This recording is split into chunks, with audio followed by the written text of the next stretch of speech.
the I guess this concept of IP is actually not always clear, because there are things that you can register, registrable IP. There's so much unregistrable IP in so many of these businesses. How are you protecting that? And have you even identified it? I mean, one of the things our IP team help some businesses with is actually just trying to map that out. Where does your value lie? What is it in? What is your sort of intangible? What are your intangible assets? Because a lot of it sits in people's heads. So, I think really trying to understand that from a business perspective is really useful and actually will add value. And any buyer who's coming in and looking to your business will definitely think, will ask you that question. So, yeah, absolutely, that's a big part of, especially tech businesses, of sort of creating value.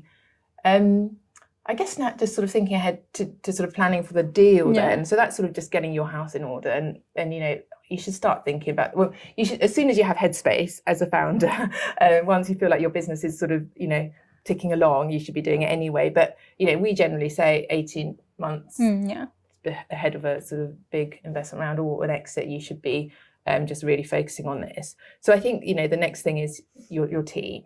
So firstly, your internal team, who are you bringing in? Because remember, these people have a day job as well. So, and also you don't want people to be distracted. So you don't want to tell everyone you're planning for these things, but it takes up a lot of time to start planning for a sale.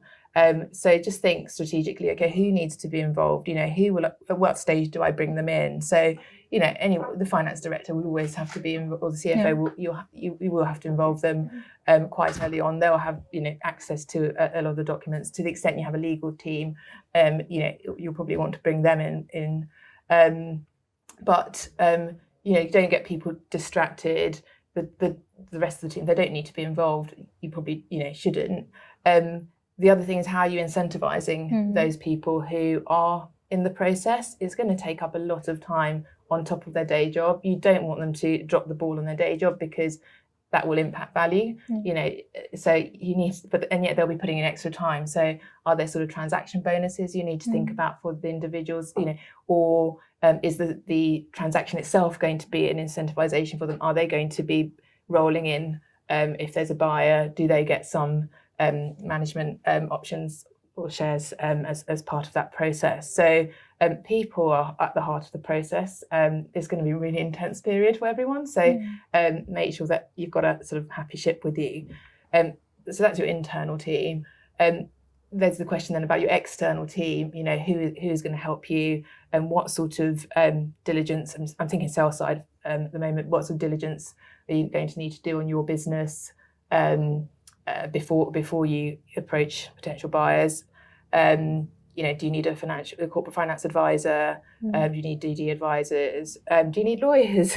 And actually, you don't need to bring everyone in too early. What I would say though is, it's worth thinking strategically about, when you do involve, a corporate finance house, they'll have some great ideas, they'll have some good tips. A lot of them will be happy to talk to you before there's there's any sort of contractual relationship. So do think about taking advice. A lot of people are very experienced out there. Even a lot of lawyers, we have quite a lot of scenarios where people come to us after heads of terms are signed. Actually, a lot of law firms will be happy to talk to you, set a fixed budget or whatever for some really initial conversations, just because actually that initial period where it helps you. You're sort of brokering a deal, and you might find that actually you sign a heads of terms and then you're being advised, that term won't really help you, and you have to reopen things, and it could create tension as a deal progresses, because actually in this climate I think momentum is the most important thing in making a deal execute. There's when the M&A markets are really on a high, it's sort of the execution risk is quite low, but right now they're really going to kick the tires on the DD. So make sure the whole process runs smoothly. Make sure you're not reopening negotiation points later on. Make sure you get the advice early on, and make sure you're ready. So getting that data room ready. It sort of depends. Every sale process is different. So an auction will be very different to a bilateral agreement where you've got a buyer who's particularly interested in your business. But you don't want to be putting in anything there that will break that momentum, because buyers are a bit more nervy at the moment anyway. Yeah. I don't know if you've found that as well. Yeah. I think you don't want to send mixed signals as well, right? So you don't want to raise this actually. Yeah, you don't want to raise any red flags. So just for us, every time that we assess potential transaction and whatnot, we usually just tell people don't wait 3 days until you answer this email, right? Because you actually need to keep it going.